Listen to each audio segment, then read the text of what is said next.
Special good morning to all of you. स्वागत है आपका एक नए वीडियो में। आज की इस वीडियो में हम पॉलिटेक्निक सेकेंड सेमेस्टर के जनरल इंजीनियरिंग सब्जेक्ट के टॉप एमसीक्यू को कवर करेंगे, जो कि एग्जाम के पॉइंट ऑफ व्यू से काफ़ी इंपॉर्टेंट है। आज के लिए हमारा चैप्टर होगा chapter 3 current and voltages of sources, वोल्टता एवं धारा स्रोत। जी हाँ दोस्तों, अगर आपको इसका पीडीएफ चाहिए इस एमसीक्यू का, तो आप हमारे टेलीग्राम पे ज्वाइन होकर टेलीग्राम से पीडीएफ ले सकते हैं।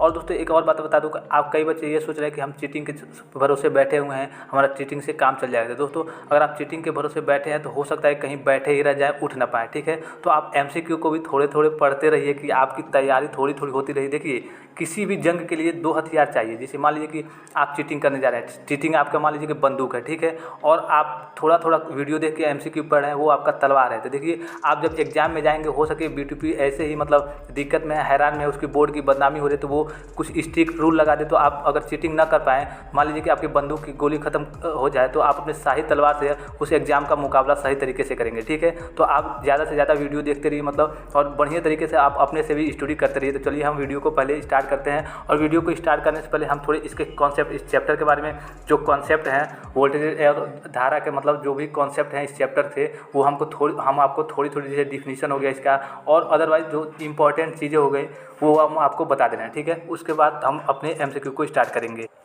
देखिए आपको किसी भी चैप्टर का एमसीक्यू करने से पहले उसके जो कॉन्सेप्ट होते हैं वो थोड़े से मतलब जो कॉन्सेप्ट होते हैं कि इसका डिफिनेशन क्या है, इस चैप्टर किस बारे में है, इसके बारे में थोड़ी सी जानकारी लेनी होती है, ठीक है। तो जो आपका चैप्टर है वोल्टेज मतलब वोल्टेज और धारा सोर्स मतलब ये किस टॉपिक पे मतलब किस बारे में है। तो देखिए जो सूत्र है, जैसे मान लीजिए आपका सोर्स हो गया सूत्र, तो इसका डिफिनीशन अगर कहेगा कि मतलब कोई डिफिनीशन कर देगी सूत्र का मतलब सोर्स का डिफिनीशन बताओ। देखिए सूत्र एक ऐसी युक्ति है जो यांत्रिक, रासायनिक, ऊष्मा तथा अन्य रूप की ऊर्जाओं को विद्युत ऊर्जा में परिवर्तित करती है। देखिए सिंपल डिफिनीशन है, दूसरे शब्द में आप आसानी से कह सकते हैं। जैसे मान लीजिए सूत्र एक ऐसी युक्ति है जो यांत्रिक, रासायनिक, ऊष्मा तथा अन्य रूप की ऊर्जा को विद्युत ऊर्जा में परिवर्तित करती है। दूसरे शब्द में कह देंगे कि सूत्र एक सक्रिय नेटवर्क का तल है विद्युत ऊर्जा के उत्पादन के लिए। मतलब सूत्र जो है वो सक्रिय नेटवर्क का तल है विद्युत ऊर्जा के उत्पादन के लिए। कोई भी चीज़ आपको रटनी नहीं है, बस कॉन्सेप्ट के थ्रू आपको मालूम करनी है, ठीक है। और देखिए विद्युत श्रेणी में विभिन्न प्रकार के सूत्र उपलब्ध हैं, ठीक है। जो हमें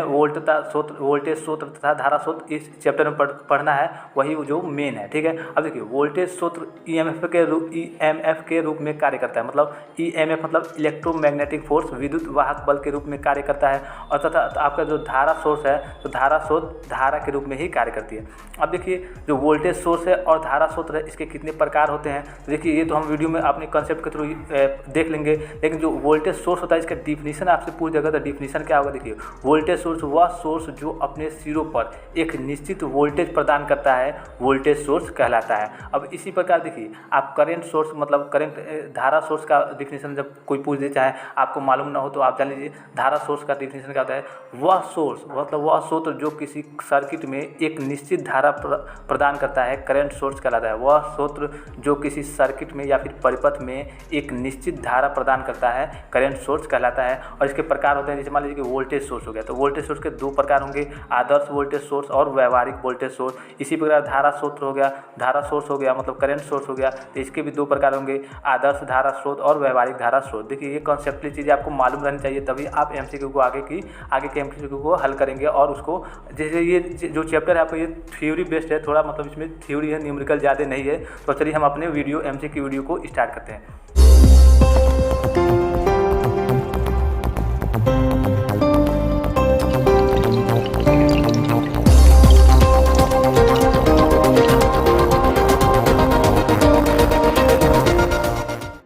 अब जो पहला क्वेश्चन है आपका वोल्टेज सोर्स क्या है, ठीक है।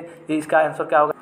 इसका आंसर हो जाएगा ऑप्शन ए, दो टर्मिनल की युक्ति है। दो टर्मिनल की युक्ति से क्या होता है, एक निश्चित वोल्टेज प्रदान मिलता है, ठीक है, एक निश्चित वोल्टेज हमें मिलता है। तो ये क्या है, जो वोल्टेज स्रोत क्या है, दो टर्मिनल की युक्ति है, मतलब दो टर्मिनल डिवाइसेस की युक्ति है। अब बढ़ते हैं नेक्स्ट क्वेश्चन की ओर।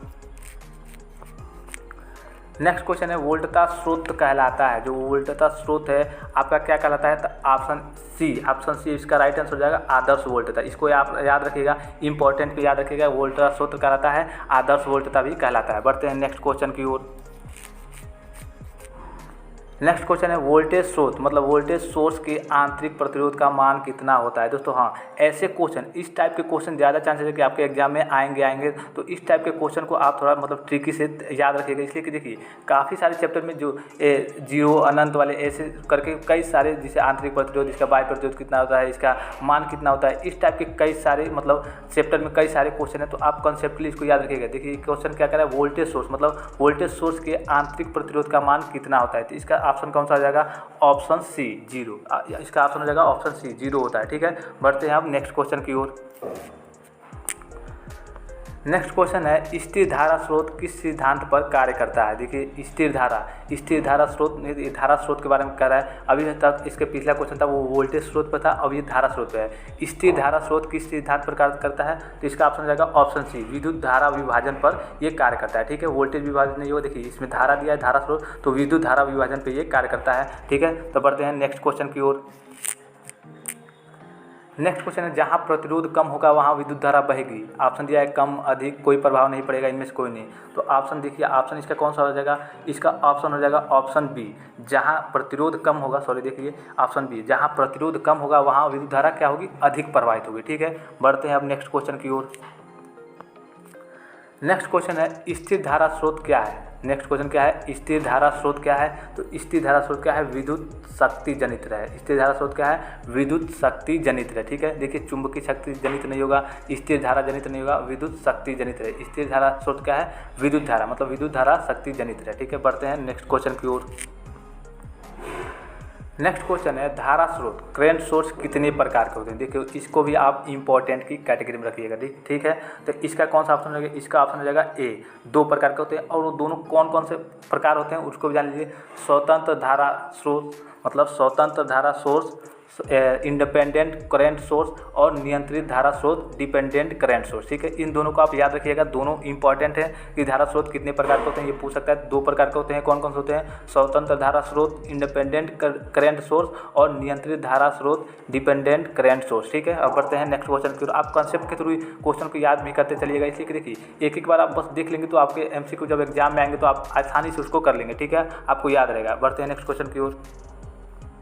देखिए नेक्स्ट क्वेश्चन है SMPS का पूर्ण रूप है, मतलब इसका पूरा नाम क्या है।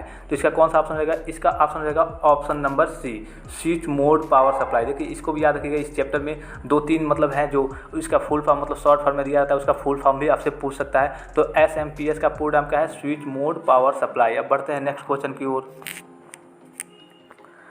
नेक्स्ट क्वेश्चन क्या है, स्थिर वोल्टता स्रोत को और किस नाम से जाना जाता है। जी हाँ दोस्तों, ये भी काफ़ी इंपॉर्टेंट है, स्थिर वोल्टता स्रोत को और किस नाम से। इसका आपने पिछला क्वेश्चन शायद 5वें या 6वें नंबर पर था, स्थिर धारा स्रोत को और किस नाम से जाना जाता है, और इसमें है स्थिर वोल्टता स्रोत को और किस नाम से जाना जाता है। ये चैप्टर से रिलेटेड है, और जो भी टॉपिक चैप्टर से रिलेटेड, चैप्टर के नियम से रिलेटेड होंगे उनको आप जरूर याद कीजिएगा। तो इसका ऑप्शन कौन सा रहेगा, इसका ऑप्शन रहेगा ऑप्शन ए, रेगुलेटेड वोल्टता पावर सप्लाई। अब देखिए स्थिर वोल्टता स्रोत है, सोर्स है, मतलब स्थिर वोल्टता सोर्स है। इसको देखिए अस्थायी वोल्टता स्रोत, कई स्टूडेंट क्या करेंगे, अस्थायी वोल्टता स्रोत दिया है तो इस पर टिक कर देंगे, लेकिन नहीं। और देखिए प्रारूपीय वोल्टता स्रोत, ये तो बिल्कुल नहीं होगा, और इनमें से कोई मतलब ऑप्शन आप जानते नहीं रहेंगे तो कैसे लगाएंगे। तो देखिए अस्थायी दिया है, ये मतलब आपको कंफ्यूज करने के लिए, अस्थायी वोल्टता स्रोत मतलब स्थिर वोल्टता स्रोत और किस नाम से जाता है, अस्थायी वोल्टता, मतलब कंफ्यूज करने के लिए ऐसे ऐसे ऑप्शन दे देगा कि आप सोचेंगे कि हाँ यही होगा, लेकिन वो नहीं होगा। देखिए ये सबसे अलग दिख रहा है इसमें, रेगुलेटेड वोल्टता पावर सप्लाई। तो स्थिर वोल्टता को सोर्स को और किस नाम से जाना जाता है, रेगुलेटेड वोल्टता पावर सप्लाई। अब बढ़ते हैं नेक्स्ट क्वेश्चन की ओर।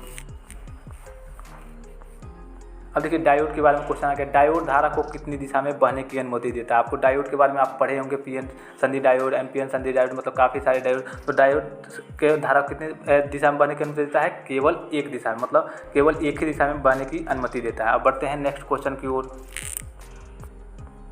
नेक्स्ट क्वेश्चन है डायोड में कितने तरह के इलेक्ट्रोड होते हैं। देखिए ये काफ़ी इजी क्वेश्चन है, लेकिन अगर आपको जैसे आपको मालूम नहीं रहेगा तो आप ट्रिक गलत करके आएंगे। देखिए काफ़ी इजी क्वेश्चन, अभी मैं आपको इसका आंसर बताऊंगा तो आप कहेंगे हाँ ये तो हमको मालूम था, लेकिन काफ़ी इजी क्वेश्चन है। लेकिन देखिए इसमें ऑप्शन कौन सा होगा, इसका ऑप्शन होगा ऑप्शन डी, इनमें से कोई नहीं। डायोड कितने तरह के होते हैं, इनमें से डायोड 2 तरह के होते हैं। मैं आपको बता दूँ डायोड 2 तरह के होते हैं, एनोड और कैथोड। एनोड और कैथोड आपको मालूम होगा शायद, एनोड और कैथोड।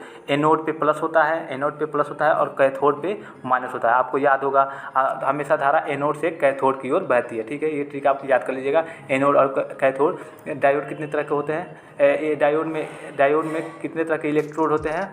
एथोड 2 तरह के होते हैं, एथोड और कैनोड। और एथोड पे प्लस होता है और कैथोड पे माइनस होता है, ठीक है। बढ़ते हैं हम नेक्स्ट क्वेश्चन की ओर।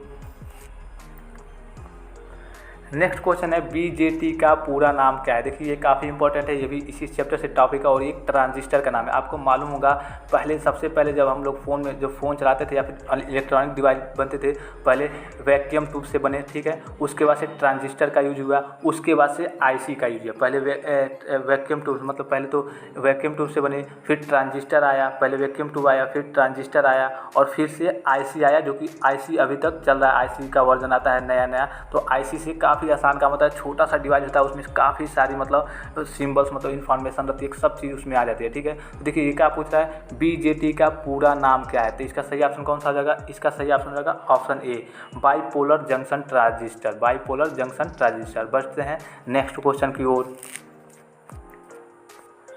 नेक्स्ट क्वेश्चन है घरों में प्रयुक्त बिजली की वोल्टेज औसतन कितनी होती है? ये सबको शायद मालूम होगा घरों में प्रयुक्त बिजली की वोल्टेज औसतन कितनी हो गई थी। इसका सही ऑप्शन हो जाएगा ऑप्शन बी। अब देखिए इससे रिलेटेड कई क्वेश्चन इसमें मतलब पूछ सकता है कि घरों में जो फ्रिज चलता है वो कितने वोल्टेज पे चलता है, मतलब इस प्रकार के कई क्वेश्चन पूछ सकता है। तो जो भी आपका ऑप्शन रहेगा मतलब 200 से लेकर के और 240 तक, ठीक है, आप उस पर ट्रिक कीजिएगा। देखिए इसमें दिया है 440 वोल्ट, 110 वोल्ट, 220 वोल्ट और इनमें से कोई नहीं, तो इसका ऑप्शन होगा ऑप्शन बी, 220 वोल्ट। अब बढ़ते हैं नेक्स्ट क्वेश्चन की ओर।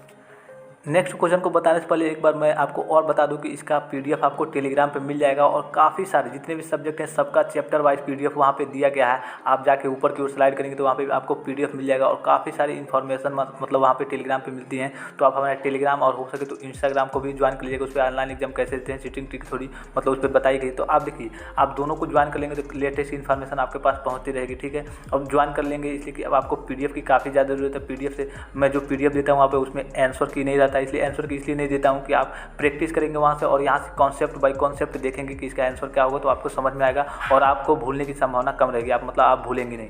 और आप जो पेपर में चीटिंग के लिए बैठे हैं तो ठीक है चीटिंग के लिए बैठिए, लेकिन ऐसा ना हो कि मतलब आप थोड़ा थोड़ा पढ़ लीजिए, इसलिए कि अगर कोई स्ट्रिक्ट रूल आ गया कि बीटीपी की ओर से तब दिक्कत हो जाएगी हम लोग को। और एग्जाम मान लीजिए कि हम लोग पढ़ रहे हैं कि हम लोग मतलब कि आगे जाके जॉब करेंगे या फिर अदरवाइज कुछ करेंगे, सरकारी नौकरी की तैयारी करेंगे, अगर डिग्री ही नहीं मिल पाएगी, काफ़ी बैक पे बैक लगेंगे तो दिक्कत हो जाएगी। और एक बैग जैसे जानते हैं कि आप खाना कितना ही बढ़िया बन जाए, अगर उसमें थोड़ा सा नमक ज़्यादा होता है तो खाने का स्वाद कुछ अलग ही होता है, मतलब मज़ा नहीं आता है, ठीक है। तो वैसे ही आप बैक ना लगने दें और हमारी वीडियो को देखें, हमारी नहीं आप किसी भी वीडियो को देखें, आराम से आप देख सकते हैं, थोड़े थोड़े तैयारी करते रहें, अपने आप से भी स्टडी करते रहें। आप देखिए नेक्स्ट क्वेश्चन क्या है।